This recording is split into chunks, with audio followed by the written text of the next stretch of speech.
श्रीशाय गुणराशये हृद्याय शुद्धविद्याय मध्वाय च नमो नमः। नारायणाय परिपूर्णगुणार्णवाय विश्वोदय स्थितिलयो नियतिप्रदाय ज्ञानप्रदाय विबुधासुरसौख्यदुःख सत्कारणाय वितताय नमो नमस्ते। ಶ್ರೀಗುರುಭ್ಯೋ ನಮಃ. ಹರಿ ಓಂ. ನಾವು ನಿನ್ನೆಯ ಪಾಠದಲ್ಲಿ ಕೇಳಿದಂತೆ ಪಶ್ಚಾತ್ತನತ್ವಾತ್ ಕೃಷ್ಣಸ್ಯ, ರಾಮಾವತಾರ ಮತ್ತು ಕೃಷ್ಣಾವತಾರ ಅಂತ ಎರಡು ಪ್ರಧಾನವಾದಂತಹ ಅವತಾರ. ಭೂಮಿಯ ಮೇಲೆ ಅನೇಕ ವರ್ಷಗಳ ಕಾಲ ಜನರ ಕಣ್ಣಿಗೆ ಕಾಣುವಂತೆ ಇದ್ದು ಜ್ಞಾನ ಕಾರ್ಯ ಮತ್ತು ಬಲ ಕಾರ್ಯವನ್ನು ಮಾಡಿದಂತಹ ದೊಡ್ಡ ಅವತಾರ.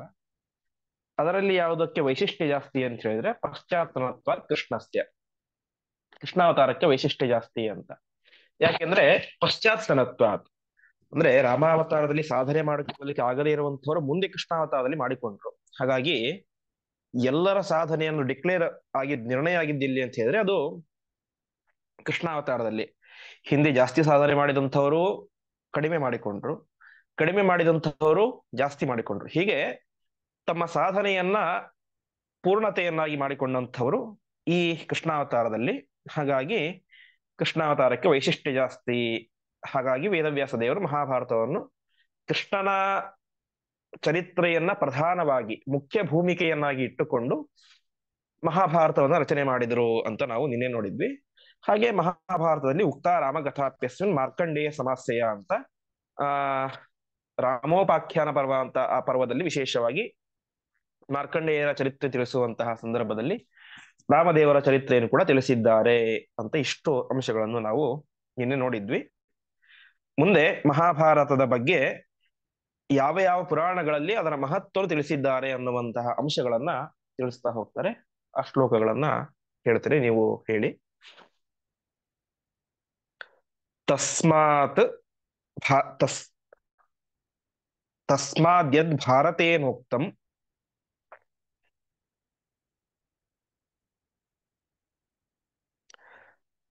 ತದ್ಧಿ ನೈವಾಸ್ತಿ ಕುತ್ರಚಿತ್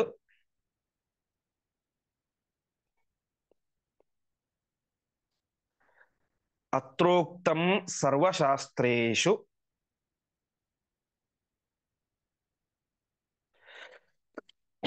ನಹಿ ಸಮ್ಯಗುದಾಹೃತಂ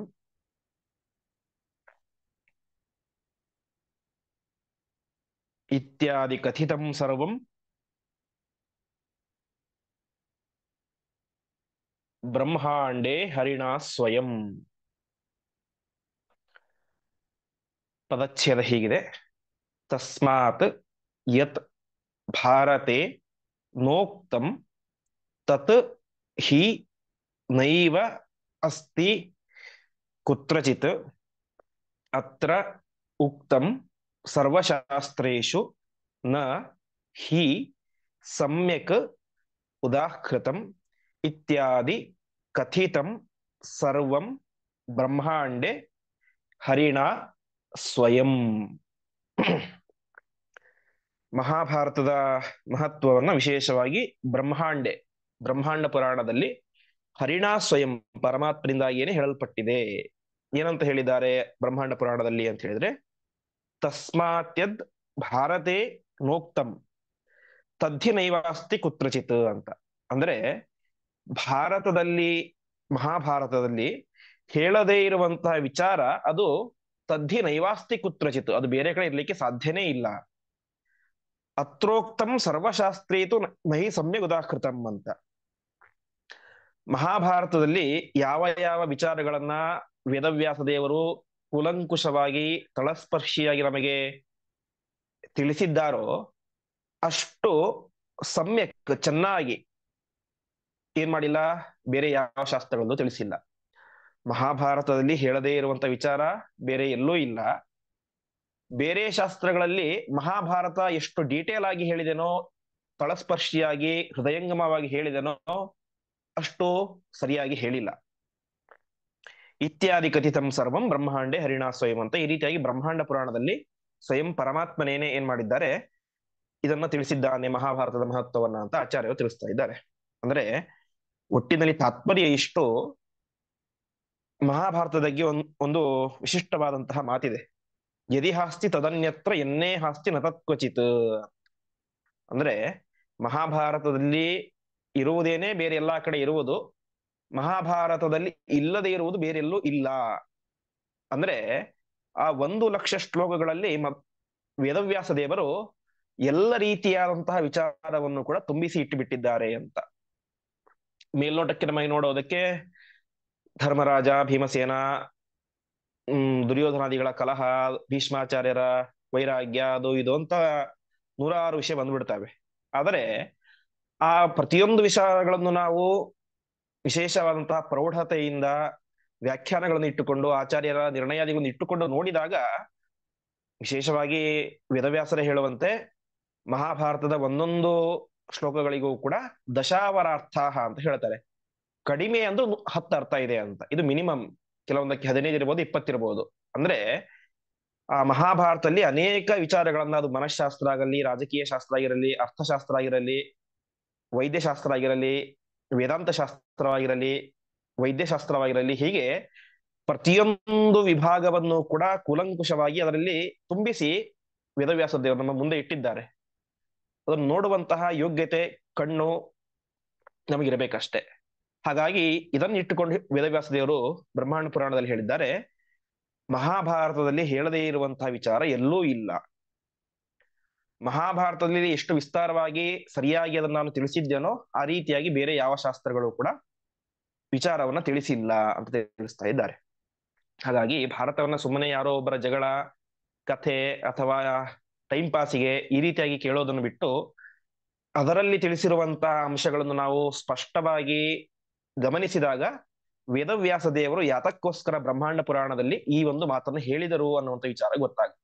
ಹಾಗಾಗಿ ಮಹಾಭಾರತ, ಅದರ ಒಂದೊಂದು ಶ್ಲೋಕಗಳು ಕೂಡ ಅತ್ಯದ್ಭುತವಾದಂತಹ ಅನೇಕ ರಾಜ್ಯರ ಧರ್ಮಗಳನ್ನ, ಮೋಕ್ಷದ ಧರ್ಮ ಏನು, ಹೀಗೆ ಪ್ರತಿಯೊಂದರ ಬಗ್ಗೆಯೂ ಕೂಡ ತಿಳಿಸ್ತಾ ಹೋಗುವಂತಹ, ಒಟ್ಟಿನಲ್ಲಿ ಮೋಕ್ಷಕ್ಕೆ ಬೇಕಾದಂತಹ, ಪರಮಾತ್ಮನ ಅನುಗ್ರಹಕ್ಕೆ ಬೇಕಾದಂತಹ ಏನೇನು ಶಾಸ್ತ್ರಗಳಿದ್ದಾವೋ ಅದೆಲ್ಲವನ್ನು ಕೂಡ ಒಂದು ಕಡೆ ಸಮಷ್ಟಿಯಾಗಿ ಸಂಗ್ರಹ ಮಾಡಿ ವೇದವ್ಯಾಸ ದೇವರು ನಮ್ಮ ಮುಂದೆ ಇಟ್ಟಿದ್ದಾರೆ.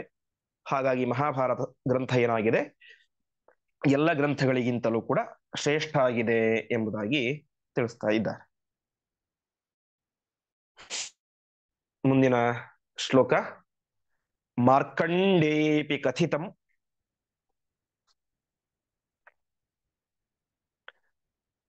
ಭಾರತಸ್ಯ ಪ್ರಶಂಸನಂ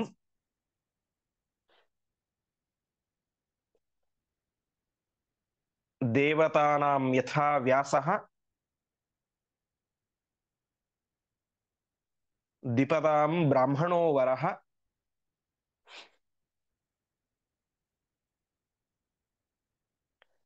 ಆಯುಧಾನಾಂ ಯಥಾ ವಜ್ರಃ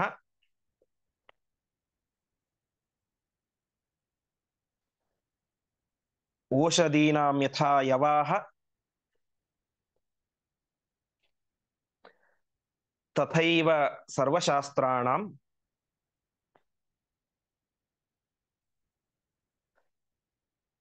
ಮಹಾಭಾರತಮುತ್ತಮಂ.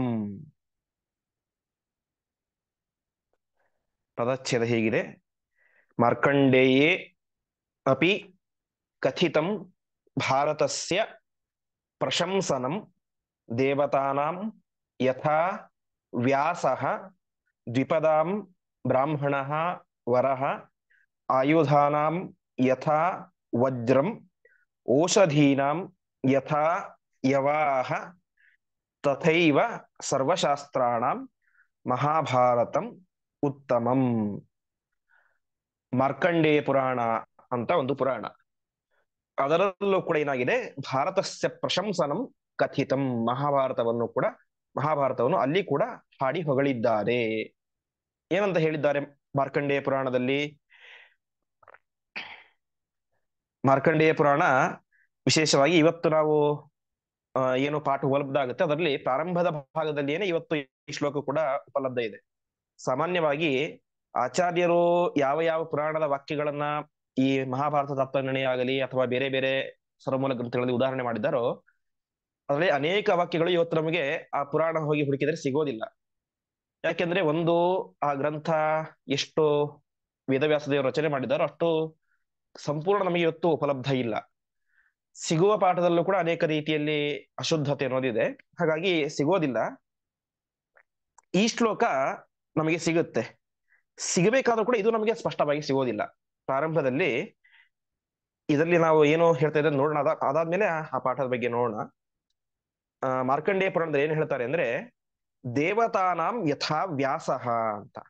ಅಂದ್ರೆ ಎಲ್ಲ ದೇವಾನುದೇವತೆಗಳಲ್ಲಿ ವೇದವ್ಯಾಸ ದೇವರು ಹೇಗೆ ಶ್ರೇಷ್ಠರೋ, ಅರ್ಥಾತ್ ಪರಮಾತ್ಮ ಯಾವ ರೀತಿ ಶ್ರೇಷ್ಠನೋ, ಸರ್ವೋತ್ತಮನೋ.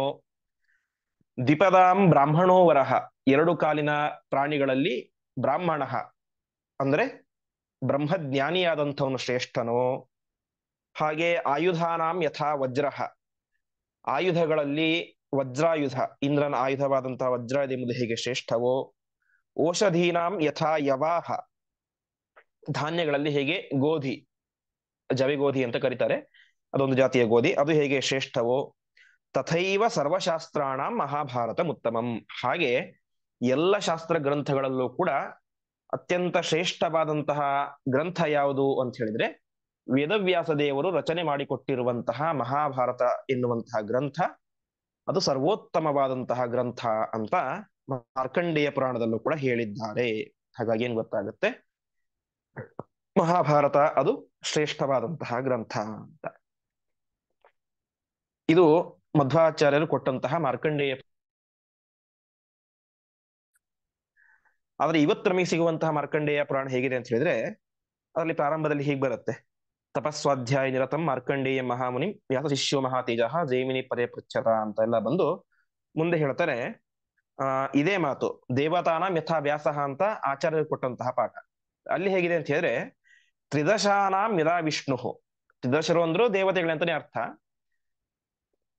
ಅದು ಈಗ ಈ ರೀತಿ ಆಗಿದೆ, ದೇವತಾನ ಬದಲು ಅಲ್ಲಿ ತ್ರಿದಶಾನಾಂ ಯಥಾ ವಿಷ್ಣು ಅಂತ ಇದೆ. ಅಲ್ಲಿ ಆಚಾರ್ಯರು ಕೊಟ್ಟಂತಹ ಪಾಠ ದೇವತಾನಾಂ ಯಥಾ ವ್ಯಾಸಃ, ದೇವತೆಗಳಲ್ಲಿ ಹೇಗೆ ವೇದವ್ಯಾಸ ದೇವರು ಶ್ರೇಷ್ಠರು ಅಂದ್ರೆ ಪರಮಾತ್ಮನೇ ಅಂತ ಅರ್ಥ.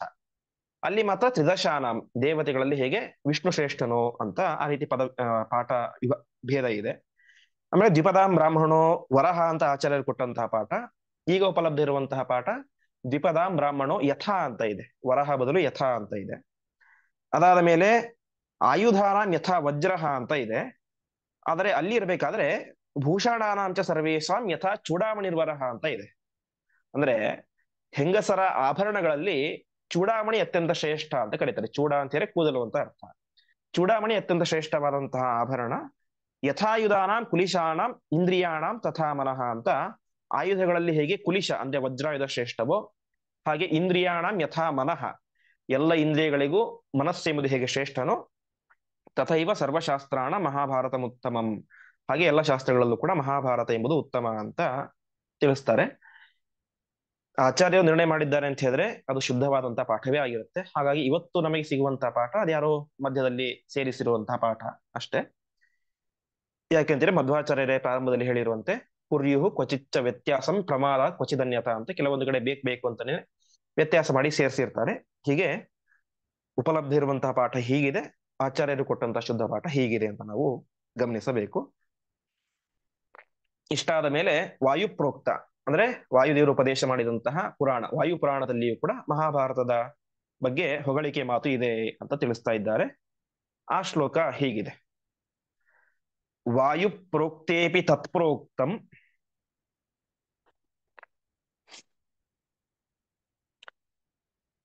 ಭಾರತಸ್ಯ ಪ್ರಶಂಸನಂ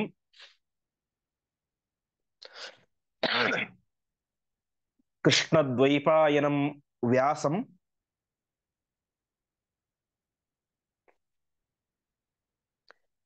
ವಿದ್ಧಿ ನಾರಾಯಣಂ ಪ್ರಭುಂ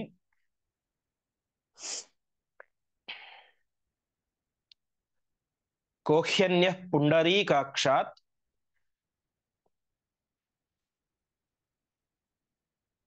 ಮಹಾಭಾರತ ಕೃತ್ ಭವೇತ್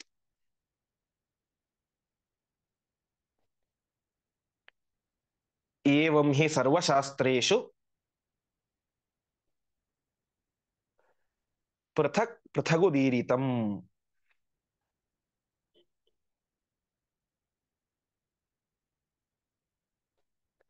ಪದಚ್ಛೇದ ಹೀಗಿದೆ, ವಾಯುಪ್ರೋಕ್ತೆ ಅಪಿ ತತ್ ಪ್ರೋಕ್ತಂ ಭಾರತಸ್ಯ ಪ್ರಶಂಸನಂ ಕೃಷ್ಣದ್ವೈಪಾಯನಂ ವ್ಯಾಸಂ ವಿದ್ಧಿ ನಾರಾಯಣಂ ಪ್ರಭುಂ ಕೋ ಹಿ ಅನ್ಯಃ ಪುಂಡರೀಕಾಕ್ಷಾತ್ ಮಹಾಭಾರತಕೃತ್ ಭವೇತ್ ಏವಂ ಹಿ ಸರ್ವಶಾಸ್ತ್ರೇಷು ಪೃಥಕ್ ಪೃಥಕ್ ಉದೀರಿತಂ.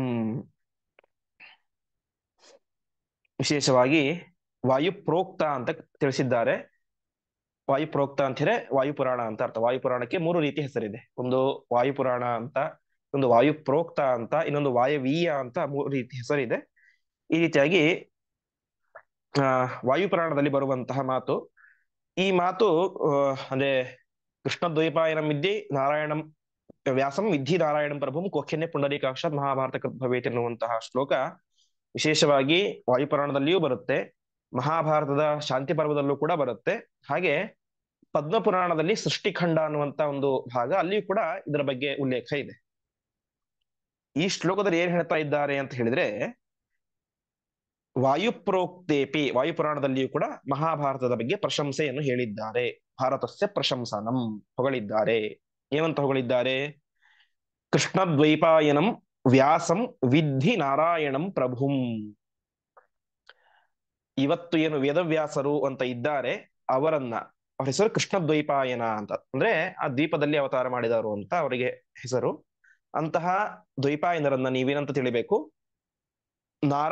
ಪ್ರಭುಂ ನಾರಾಯಣಂ ವಿದ್ಧಿ, ಇಡೀ ಜಗತ್ತಿಗೆ ಪ್ರಭುವಾದಂತಹ ಒಡೆಯನಾದಂತಹ ನಾರಾಯಣ ಎಂಬುದಾಗಿ ತಿಳಿಬೇಕು, ಪರಮಾತ್ಮ ಎಂಬುದಾಗಿ ತಿಳಿಬೇಕು ಅಂತ ಅರ್ಥ. ಯಾಕೆ ಈ ಮಾತು ಬಂತು ಅಂತ ಹೇಳಿದ್ರೆ, ನಮಗೆಲ್ಲ ಗೊತ್ತಿರುವಂತೆ ವೇದವ್ಯಾಸ ದೇವರು ಅಂದ್ರೆ ಪರಮಾತ್ಮನ ಅವತಾರ ಅಂತ ಇಷ್ಟೇ ಇದೆ. ಆದರೆ ಹೇಗೆ ದೇವೇಂದ್ರ ಅನ್ನುವುದು ಒಂದು ಪದವಿಯೋ, ವಾಯುಪಟ್ಟ ಅದು ಒಂದು ಪದವಿಯೋ, ಹಾಗೆ ವೇದವ್ಯಾಸ ಎನ್ನುವುದು ಕೂಡ ಒಂದು ಪದವಿ.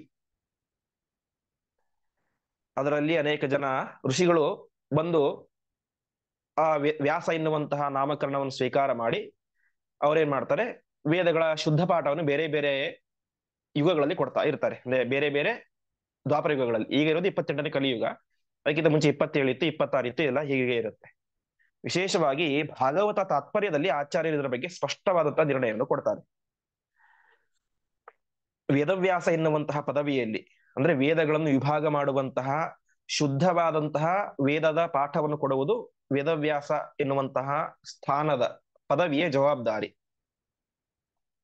ವೇದವ್ಯಾಸ ಎನ್ನುವಂತಹ ಸ್ಥಾನದ ಜವಾಬ್ದಾರಿ ಶುದ್ಧ ವೇದದ ಪಾಠವನ್ನು ಕೊಡುವುದು, ವೇದಗಳನ್ನು ವಿಭಾಗ ಮಾಡುವುದು. ತೃತೀಯೇ ಪಂಚಮೇ ಚೈವ ಸಪ್ತಮೇ ಷೋಡಶೇ ತತ ಅಷ್ಟಾವಿಂಶೇ ಚ ತಥೈವ ಅಂತ ಭಾಗವತ ತತ್ವದಲ್ಲಿ ಹೇಳುವಂತೆ, ಈ ವೇದವ್ಯಾಸ ಎನ್ನುವಂತಹ ಸ್ಥಾನದಲ್ಲಿ ಪರಮಾತ್ಮ ಬಂದು ಕುಳಿತದ್ದು ಯಾವಾಗ ಅಂತ ಹೇಳಿದ್ರೆ ತೃತೀಯೇ. ಈಗ ನಾವಿರೋದು ಅಷ್ಟಾವಿಂಶತಿತಮೇ ಕಲಿಯುಗೆ, ಹಿಂದೆ ಇದ್ದದ್ದು ಅಷ್ಟಾವಿಂಶತಿತಮವಾದಂತಹ ದ್ವಾಪರ ಯುಗ, ಅಂದ್ರೆ 28ನೇ ದ್ವಾಪರ ಯುಗ. ಪರಮಾತ್ಮ ಯಾವಾಗ ಯಾವಾಗ ಅವತಾರ ಮಾಡಿದ್ದು ಅಂತ ಹೇಳಿದ್ರೆ ತೃತೀಯೇ, 3ನೇ ದ್ವಾಪರ ಯುಗದಲ್ಲಿ ಪರಮಾತ್ಮ ವೇದವ್ಯಾಸರಾಗಿ ಅವತಾರ ಮಾಡಿದ್ದ. ಹಾಗೆ ಪಂಚಮೆ, 5ನೇ ದ್ವಾಪರ ಯುಗದಲ್ಲಿ ಪರಮಾತ್ಮ ವೇದವ್ಯಾಸರಾಗಿ ಅವತಾರ ಮಾಡಿದ್ದ. ಹಾಗೆ ಸಪ್ತಮೆ, 7ನೇ ದ್ವಾಪರ ಯುಗದಲ್ಲಿ, ಷೋಡಶೆ ಮತ್ತೆ 16ನೇ ದ್ವಾಪರ ಯುಗದಲ್ಲಿ, ಅದಾದ ಮೇಲೆ ಅಷ್ಟಾವಿಂಶೆ 28ನೇ ದ್ವಾಪರ ಯುಗದಲ್ಲಿ ಪರಮಾತ್ಮ ವೇದವ್ಯಾಸರಾಗಿ ಅವತಾರ ಮಾಡಿದ್ದ. ಮುಂದೆ ಯಾವಾಗ ಅವತಾರ ಮಾಡ್ತಾರೋ ಗೊತ್ತಿಲ್ಲ. ಮುಂದೆ ಅಂದ್ರೆ 29ನೇ ದ್ವಾಪರ ಯುಗದಲ್ಲಿ ದ್ರೌಣಿಹಿ ವ್ಯಾಸಃ ಅಂತ, ದ್ರೋಣಾಚಾರ್ಯರ ಮಕ್ಕಳಾದಂತಹ ಅಶ್ವತ್ಥಾಮಾಚಾರ್ಯರೇನೆ ಮುಂದೆ ವೇದವ್ಯಾಸರ ಸ್ಥಾನಕ್ಕೆ ಬರುವಂಥದ್ದು. ಹಾಗಾಗಿ ಗಮನಿಸಬೇಕಾದಂತಹ ಅಂಶ, ವ್ಯಾಸ ಅನ್ನುವುದು ಅದು ಒಂದು ಪದವಿ. ದೇವೇಂದ್ರ ಅನ್ನೋದು ಹೇಗೆ ಒಂದು ಪದವಿಯೋ, ಮನು ಅನ್ನೋದು ಹೇಗೆ ಒಂದು ಪ್ರಜವಿಯೋ, ಕೆಲವೊಮ್ಮೆ ಅದರಲ್ಲಿ ಪರಮಾತ್ಮನೇ ಮನೋಸ್ಥಾನದಲ್ಲಿ ಇರ್ತಾನೆ. ನಾವು ಹಿಂದೆ ಕೇಳಿದ್ವಿ, ಪ್ರಜಾಪತಿಗಳ ವಿಷಯವನ್ನು ತಿಳಿಸ್ಬೇಕಾದ್ರೆ ಮತ್ತು ಮನ್ವಂತರಗಳ ಬಗ್ಗೆ ಕೇಳಬೇಕಾದ್ರೆ ತಾಪಸ ಎನ್ನುವುದು ಪರಮಾತ್ಮ ಸಾಕ್ಷಾತ್ ರೂಪ ಅಂತ. ಹಾಗೆಲ್ಲ ತಾಪಸೋ ಮನೋಹು ಅಂತ, ಅದು ಪರಮಾತ್ಮ ತಾಪಸ ಎನ್ನುವಂತ ನಾಮಕದಿಂದಾಗಿ ತಾನೇ ಸ್ವಯಂ ಮನ್ವಂತರಕ್ಕೆ ಅಧಿಪತಿಯಾಗಿದ್ದ. ಹಾಗೆ ಮನ್ವಂತರಾದ ಅಧಿಪತಿ ಅದೊಂದು ಸ್ಥಾನ. ಒಮ್ಮೆ ತಾಪಸ ಬರ್ತಾನೆ, ಒಮ್ಮೆ ಚಾಕ್ಷುಷ ಬರ್ತಾನೆ, ಇನ್ನೊಮ್ಮೆ ರೈವತ ಬರ್ತಾನೆ. ಹೀಗೆ ಅನೇಕ ಜನ ಮನ್ವಂತರಕ್ಕೆ ಅಧಿಪತಿಗಳು ಬರ್ತಾ ಹೋಗ್ತಾರೆ.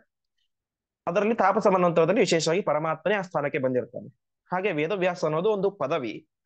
ಆದ್ರೆ ಅನೇಕ ಜನ ಬರ್ತಾ ಇರ್ತಾರೆ. ಈ 3ರಲ್ಲಿ 5 3, 5 ಮತ್ತು 7, 16 ಮತ್ತು 28 ಈ ದ್ವಾಪರ ಯುಗದಲ್ಲಿ ಸಾಕ್ಷಾತ್ ಪರಮಾತ್ಮನೇನೆ ವೇದವ್ಯಾಸರಾಗಿ ಅವತಾರ ಮಾಡಿದ್ದು, ಮುಂದೆ ಅಶ್ವತ್ಥಾಮಾಚಾರ್ಯ ಅವತಾರ ಮಾಡ್ತಾರೆ. ಇದು ಒಂದು ಕಾರಣ ಈ ವಾಕ್ಯ ಬರ್ಲಿಕ್ಕೆ. ಬೇರೆ ಹಿಂದಿನ ದ್ವಾಪರ ಯುಗಗಳಲ್ಲಿ ಯಾರೋ ಬೇರೆ ಬೇರೆ ಋಷಿಗಳು ವೇದವ್ಯಾಸ ದೇವರ ಪಟ್ಟದಲ್ಲಿ ಬಂದು ಕುಳಿತಂತೆ ಅಲ್ಲ, ಇಲ್ಲಿ ಈಗ ಬಂದಿರುವಂತಹ ವೇದವ್ಯಾಸರು ಅದು ಸಾಕ್ಷಾತ್ ನಾರಾಯಣಂ ವಿದ್ಧಿ, ಪರಮಾತ್ಮನೇ ವೇದವ್ಯಾಸ ರೂಪದಿಂದಾಗಿ ಅವತಾರ ಮಾಡಿದ್ದಾನೆ ಒಂದು ಅಂಶ. ಇನ್ನೊಂದು ಹೇಳ್ತಾರೆ, ಪರಮಾತ್ಮನಾಗಿದ್ದಾನೆ ಅನ್ನೋದಕ್ಕೆ ಇನ್ನೊಂದು ಲಾಜಿಕ್ ಏನು ಅಂತ ಹೇಳಿದ್ರೆ, ಕೋಹ್ಯನ್ಯ ಪುಂಡರೀಕಾಕ್ಷ ಮಹಾಭಾರತ ಕೃದ್ಭವೇತ್. ಒಂದು ವೇಳೆ ಈಗ ಅವತಾರ ಮಾಡಿದಂತಹ ಈ ಬಾದರಾಯಣ ವಾಸಿಷ್ಠ ಕೃಷ್ಣ ವೇದವ್ಯಾಸರು ಪರಮಾತ್ಮನಾಗದೇ ಹೋಗಿದ್ದರೆ ಮಹಾಭಾರತವನ್ನ ಬರೆಯಲಿಕ್ಕೆ ಸಾಧ್ಯ ಇಲ್ಲ. ಕೋಖ್ಯನ್ಯ ಪುಂಡರೀಕಾಕ್ಷಾತ್ ಮಹಾಭಾರತ ಕೃತವೇತ್, ಪರಮಾತ್ಮನನ್ನು ಬಿಟ್ಟು ಬೇರೆ ಯಾರಿಗೂ ಕೂಡ ಮಹಾಭಾರತವನ್ನ ರಚನೆ ಮಾಡಲಿಕ್ಕೆ ಸಾಧ್ಯನೇ ಇಲ್ಲ. ಯಾಕೆ ಸಾಧ್ಯ ಇಲ್ಲ? ಬೇಕಾದಷ್ಟು ಜನ ಬೇಕಾದಷ್ಟು ಗ್ರಂಥ ಬರೆದಿದ್ದಾರೆ. ವಾಲ್ಮೀಕಿ 24,000 ಶ್ಲೋಕನು ರಾಮಾಯಣ ಬರೆದಿದ್ದಾನೆ. ಅನೇಕ ಜನ ಅನೇಕ ಚರಿತ್ರೆಯನ್ನು ಬರೆದಿದ್ದಾನೆ, ಅನೇಕ ರಾಜರ ಚರಿತ್ರೆ ಬರೆದಿದ್ದಾರೆ. ಹೀಗೆ ಬೇಕಾದಷ್ಟು ಗ್ರಂಥಗಳನ್ನ ಇತಿಹಾಸದಲ್ಲಿ ಅನೇಕ ಸಾವಿರಾರು ಜನ ಬರೆದು ಹೋಗ್ಬಿಟ್ಟಿದ್ದಾರೆ ಸಂಸ್ಕೃತ ಸಾಹಿತ್ಯ ಇತಿಹಾಸದಲ್ಲಿ. ವೇದವ್ಯಾಸ ದೇವರು ಹಾಗೆ ಬರೆದಿದ್ದಾರೆ. ಅದಕ್ಕೆ ಯಾಕೆ ಆ ಲಾಜಿಕ್ಕನ್ನು ಇಟ್ಕೊಂಡು ಯಾಕೆ ಪರಮಾತ್ಮ ಅಂತ ಹೇಳಬೇಕು ಅಂತ ಹೇಳಿದ್ರೆ, ಅದಕ್ಕೆ ನಾವು ಮಹಾಭಾರತವನ್ನು ವೇದವ್ಯಾಸ ದೇವರ ಚರಿತ್ರೆ ಕೇಳಿದಾಗ ಅಲ್ಲಿ ನಮಗೆ ಗೊತ್ತಾಗುತ್ತೆ. ವೇದವ್ಯಾಸ ದೇವರು, ನಾನು ಬಹುಶಃ ಪಾಠದ ಪ್ರಾರಂಭ ದಿವಸದಲ್ಲಿ ಹೇಳಿದ್ದೆ, ವೇದವ್ಯಾಸ ದೇವರು ಅವತಾರ ಮಾಡಿದ ತಕ್ಷಣದಲ್ಲಿಯೇನೆ ವೇದ ವಿಭಾಗಗಳನ್ನು ಮಾಡಿದ್ರು ಮತ್ತು ಏನ್ ಮಾಡಿದ್ರು, ಈ ಮಹಾಭಾರತವನ್ನು ಬರೆದಿರು ಅಂತ. ಇದೇ ಮಹಾಭಾರತದಲ್ಲಿ ಬರುವಂತೆ ವ್ಯಾಸಃ ಷಟ್ಶತ ವರ್ಷೀಯ ಧೃತರಾಷ್ಟ್ರ ಅಜೀಜನತ ಅಂತ ಬರುತ್ತೆ. ವೇದವ್ಯಾಸ ದೇವರ ಮೂಲಕ ಧೃತರಾಷ್ಟ್ರ ಅವತಾರ ಮಾಡಿದ್ದು ಯಾವಾಗ ಅಂತ ಹೇಳಿದ್ರೆ, ಆವಾಗ ವೇದವ್ಯಾಸ ದೇವರಿಗೆ 600 ವರ್ಷ ಆಗಿತ್ತು ಅಂತ ಬರುತ್ತೆ. ಷಟ್ಶತ ವರ್ಷೀಯ ಧೃತರಾಷ್ಟ್ರಂ ಅಜೀಜನತ್. ಅಂದರೆ ಈ ಮಹಾಭಾರತ ಯುದ್ಧ, ಭೀಮಾರ್ಜುನ ಜನನ, ಅವರ ಗಲಾಟೆ, ಅದು ಇದು ಎಲ್ಲ ಆಗೋದಕ್ಕಿಂತ 600 ವರ್ಷಗಳಿಗಿಂತ ಮುಂಚೆಯೇನೆ ವೇದವ್ಯಾಸ ದೇವರು ಇದು ಈ ರೀತಿಯಾಗಿ ಆಗುತ್ತೆ ಅಂತ ಬರೆದು ಇಟ್ಟುಬಿಟ್ಟಿದ್ರು. ವ್ಯಾಖ್ಯಾನಕಾರರು ತುಂಬಾ ಚೆನ್ನಾಗಿ ತಿಳಿಸ್ತಾರೆ ಏನೇನೊಂದು ಬರೆದಿದ್ರು ಅಂತ. ಪ್ರತಿಯೊಂದು ಬರೆದು ಬಿಟ್ಟಿದ್ದಾರೆ. ಅಲ್ಲಿ ಅನೇಕ ಅಂಶಗಳು ಯುದ್ಧದ ವಿಚಾರವಾಗಿ ನೋಡ್ಬೇಕಾದ್ರೆ, ಇಂತಹ ದಿವಸದ ಯುದ್ಧದಲ್ಲಿ ಇಂತಹ ಒಬ್ಬ ಪರಾಕ್ರಮಿಯಾದಂತಹ ಭೀಷ್ಮಾಚಾರ್ಯರಾಗ್ಲಿ, ದ್ರೋಣಾಚಾರ್ಯರಾಗ್ಲಿ, ಇಂತಹ ತಮ್ಮ ಎದುರುಗಡೆ ಇರುವಂತಹ ಅರ್ಜುನನ ಮೇಲೆ ಇಷ್ಟು ಬಾಣಗಳನ್ನ ಪ್ರಯೋಗ ಮಾಡ್ತಾರೆ. ಇದನ್ನು ಇಷ್ಟು ಕರಾರುವಾಕ್ಕಾಗಿ ವೇದವ್ಯಾಸ ದೇವರು 600 ವರ್ಷದ ಹಿಂದೆನೆ ಬರೆದಿಟ್ಟು, ಇಂತಹ ವ್ಯಕ್ತಿ ಇಂತಹ ದಿವಸದ ಯುದ್ಧದಲ್ಲಿ, 10ನೇ ದಿವಸದ ಯುದ್ಧದಲ್ಲಿ ಇಂತಹ ವ್ಯೂಹದಲ್ಲಿ ಸಾಯ್ತಾನೆ, ಅಭಿಮನ್ಯು ಚಕ್ರವ್ಯೂಹವನ್ನು ಪ್ರವೇಶ ಮಾಡ್ತಾನೆ, ಹೊರಬರ್ಲಿಕ್ಕಾಗದೆ ಸಾಯ್ತಾನೆ. ಆವಾಗ ಅರ್ಜುನ ಪ್ರತಿಜ್ಞೆ ಮಾಡ್ತಾನೆ, ಜಯದ್ರಥನ್ನು ಸಾಯಿಸ್ತೇನೆ, ಇಲ್ಲದೆ ಹೋದ್ರೆ ಪ್ರಾಣತ್ಯಾಗ ಮಾಡ್ತೇನೆ ಅಂತ. ಕೊನೆಗೆ ಪ್ರಾಣತ್ಯಾಗ ಮಾಡಬೇಕು ಅಂತ ಅಗ್ನಿಯೆಲ್ಲ ನಿರ್ಮಾಣ ಆಗಿರುತ್ತೆ. ಕೊನೆಗೆ ಪರಮಾತ್ಮ ತಾನು ತಾತ್ಕಾಲಿಕವಾದಂತಹ ಕತ್ತಲನ್ನು ಸೃಷ್ಟಿ ಮಾಡಿ ಮತ್ತೆ ಸೂರ್ಯ ಬರ್ತಾನೆ, ಜಯದ್ರಥ ಸಂಹಾರ ಆಗುತ್ತೆ. ಆ ಜಯದ್ರಥನ ತಲೆ ಹೋಗಿ ಅವನ ತಂದೆಯ ಕೈಯಲ್ಲಿ ಬೀಳುತ್ತೆ. ಅದರಿಂದ ಅವನ ತಾನೇ ಮಾಡ್ತಾನೆ, ತಪಸ್ ಮಾಡ್ತಾ ಕೂದಿರ್ತಾನೆ ಜಯದ್ರಥನ ತಂದೆ. ಅವನ ಶಾಪ ಇರುತ್ತೆ. ಶಾಪ ಅದು ಬೇರೆಯವರಿಗೆ, ಜಯದ್ರಥನಿಗೆ ಅದು ಒಂದು ರೀತಿ ವರ. ಜಯದ್ರಥನ ತಲೆಯನ್ನು ಯಾರು ಕೆಳಗಡೆ ಬೀಳಿಸ್ತಾರೋ ಅವರ ತಲೆ 1000 ಹೋಳಾಗ್ಬೇಕು ಅಂತ. ಹಾಗಾಗಿ ಜಯದ್ರಥನ ಸಂಹಾರ ಮಾಡ್ಲಿಕ್ಕೆ ಯಾರಷ್ಟು ಮುಂದೆ ಬರ್ತಾ ಇರೋದಿಲ್ಲ. ಹಾಗಾಗಿ ಜಯದ್ರಥನಿಗೆ ಅದು ಒಂದು ರೀತಿ ವರ, ಬೇರೆಯವರಿಗೆ ಶಾಪ. ಸಂಹಾರ ಮಾಡಿದರೆ ತಲೆ 1000 ಹೋಳಾಗಿ ಬಿಡುತ್ತೆ. ಹಾಗಾಗಿ ಪರಮಾತ್ಮ ಏನ್ ಮಾಡ್ತಾರೆ, ಇದನ್ನು ನೇರವಾಗಿ ತೆಗೆದುಕೊಂಡು ಹೋಗಿ ಅವನ ತಂದೆ ಕೈಲಿ ಬೀಳಿಸುವಂತ. ಕೊನೆಗೆ ಅರ್ಜುನ ಪುಂಖವಾಗಿ ಬಾಣವನ್ನು ಬಿಟ್ಟು ಅದನ್ನು ಅವರ ತಂದೆ ತಪಸ್ ಮಾಡ್ತಾ ಇರ್ತಾನೆ, ಅವ್ರ ಕೈಲಿ ಬೀಳಿಸ್ತಾನೆ. ತಕ್ಷಣ ಏನೋ ಬಿತ್ತಲ್ಲ ಅಂತ ಕೈ ಬಿಟ್ಟು ಬಿಡ್ತಾನೆ, ತಲೆ ಕೆಳಗಡೆ ಬಿದ್ದು ಬಿಡುತ್ತೆ. ಕೊನೆಗೆ ಅವನ ತಂದೆಯೇ ತಲೆಯೇನೆ 1000 ಹೋಳಾಗಿ ಆಗುತ್ತೆ. ಹೀಗೆ ಪ್ರತಿಯೊಂದು ಸೂಕ್ಷ್ಮ ವಿಚಾರಗಳು, ಯಾವ ದಿವಸ ಯುದ್ಧ ಆಯಿತು, ಯಾವ ದಿವಸ ಯಾರು ಅವತಾರ ಮಾಡಿದ್ರು, ಯಾರ ಆವೇಶದಿಂದಾಗಿ ಯಾರು ಅವತಾರ ಮಾಡಿದ್ರು, ಹೀಗೆ ಭೀಷ್ಮ ದ್ರೋಣಾಚಾರ್ಯರಾಗಲಿ, ಅಷ್ಟು ಮಾತ್ರ ಅಲ್ಲ, ಆನೆಗಳ ಸಂಖ್ಯೆ, ಕುದುರೆಗಳ ಸಂಖ್ಯೆ, ಹೀಗೆ ಪ್ರತಿಯೊಂದರ ಸಂಖ್ಯೆಯನ್ನು ಕೂಡ ವಿಶೇಷವಾಗಿ ಸ್ಪಷ್ಟವಾಗಿ ತಿಳಿಸಿದ್ದಾರೆ. ಹೀಗೆ ಇಷ್ಟೆಲ್ಲಾ ಅಂಶಗಳನ್ನು ಸ್ಪಷ್ಟವಾಗಿ ತಿಳಿಸಬೇಕು ಅಂತ ಹೇಳಿದ್ರೆ, ತಿಳಿಸಿದ್ದು ಯಾವಾಗ? ಮತ್ತೆ ಆ ಸಂದರ್ಭ ನಡೆಯುವುದಕ್ಕಿಂತ 600 ವರ್ಷಗಳಿಗಿಂತ ಮುಂಚೆ. ಹಾಗಾಗಿ 600 ವರ್ಷಗಳಿಗಿಂತ ಮುಂಚೆ 1,00,000 ಶ್ಲೋಕಾತ್ಮಕವಾದಂತಹ ಇಂತಹ ದಿವ್ಯವಾದಂತಹ ಗ್ರಂಥವನ್ನು ನಡೆಯುವುದಕ್ಕಿಂತ ಮುಂಚೆಯೇನೆ ಕರಾರುವಾಕ್ಕಾಗಿ ಬರೆಯಬೇಕು ಅಂತ ಹೇಳಿದ್ರೆ, ಕೋಖ್ಯನ್ಯ ಪುಂಡರೀಕಾಕ್ಷ ಮಹಾಭಾರತ ಕೃದ್ಭವೇ. ಪರಮಾತ್ಮನನ್ನು ಬಿಟ್ಟು, ಪುಂಡರೀಕಾಕ್ಷ ಕಮಲದಂತೆ ಕಣ್ಣುಳ್ಳಂತಹ ಪರಮಾತ್ಮನನ್ನು ಬಿಟ್ಟು ಬೇರೆ ಯಾರಿಗೂ ಕೂಡ ಈ ರೀತಿಯಾಗಿ ಬರೀಲಿಕ್ಕೆ ಸಾಧ್ಯ ಇಲ್ಲ. ಯಾಕೆಂದ್ರೆ ಪರಮಾತ್ಮ ಸರ್ವಜ್ಞನಾಗಿದ್ದಾನೆ, ಆದ್ದರಿಂದಾಗಿ ಅವನು ಹೀಗೆ ಬರೆದಿದ್ದಾನೆ. ಹಾಗಾಗಿ ಬೇರೆ ಬೇರೆ ಯುಗಗಳಲ್ಲಿಯೂ ಕೂಡ ವೇದವ್ಯಾಸರು ಅಂದ್ರೆ ಬೇರೆ ಋಷಿಗಳು ಇರ್ತಾರೆ, ಅವರು ಯಾರು ಮಹಾಭಾರತವನ್ನು ಬರೆದಿಲ್ಲ, ಮಹಾಭಾರತದ ಶುದ್ಧ ಪಾಠವನ್ನು ಕೊಟ್ಟಿದ್ದಾರೆ ಅಷ್ಟೇ. ಹಾಗಾಗಿ ಮಹಾಭಾರತವನ್ನು ರಚನೆ ಮಾಡಿದಂತಹ ವ್ಯಕ್ತಿ ಪರಮಾತ್ಮನೇ ಆಗಿರಬೇಕು. ಏವಮ್ಮಿ ಸರ್ವಶಾಸ್ತ್ರೇಶು ಪೃಥಕ್ ಪೃಥಕ್ ಉದೀರಿತಂ. ಹೀಗೆ ಅನೇಕ ಶಾಸ್ತ್ರ ಗ್ರಂಥಗಳಲ್ಲಿ, ಪುರಾಣಗಳಲ್ಲಿ ವಿಶೇಷವಾಗಿ ಏನ್ ಮಾಡಿದ್ದಾರೆ, ಮಹಾಭಾರತದ ಪ್ರಶಂಸೆಯನ್ನ ಅನೇಕ ಪುರಾಣಗಳಲ್ಲಿ, ಬೇರೆ ಬೇರೆ ಗ್ರಂಥಗಳಲ್ಲಿ ಎಲ್ಲರೂ ಕೂಡ ಮಾಡಿದ್ದಾರೆ. ಹಾಗಾಗಿ ಮಹಾಭಾರತ ಅತ್ಯಂತ ಶ್ರೇಷ್ಠವಾದಂತಹ ಗ್ರಂಥ ಅಂತ ನಾವು ತೀರ್ಮಾನ ಮಾಡಬೇಕು ಅಂತ ಆಚಾರ್ಯರು ಪುರಾಣಗಳ ಪ್ರಮಾಣವನ್ನು ಕೊಟ್ಟು ತಿಳಿಸ್ತಾ ಇದ್ದಾರೆ. ಮುಂದಿನ ಶ್ಲೋಕ. ಉಕ್ತೋರ್ಥಃ ಸರ್ವ ಏವಾಯಂ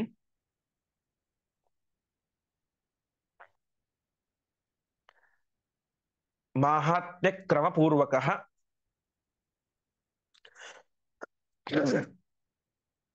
ಭಾರತೇಪಿ ಯಥಾ ಪ್ರೋಕ್ತಃ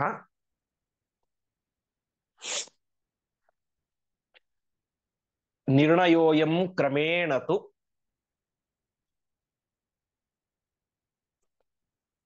ತಥಾ ಪ್ರದರ್ಶಯಿಷ್ಯಾಮಃ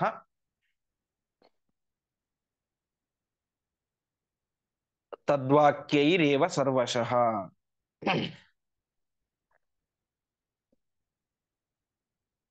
ಉಕ್ತಃ ಅರ್ಥಃ ಸರ್ವಃ ಏವ ಅಯಂ ಮಾಹಾತ್ಮ್ಯಕ್ರಮಪೂರ್ವಕಃ ಭಾರತೆ ಅಪಿ ಯಥಾ ಪ್ರೋಕ್ತಃ ನಿರ್ಣಯಃ ಅಯಂ ಕ್ರಮೇಣ ತು ತಥಾ ಪ್ರದರ್ಶಯಿಷ್ಯಾಮಃ ತದ್ವಾಕ್ಯೈಃ ಏವ ಸರ್ವಶಃ.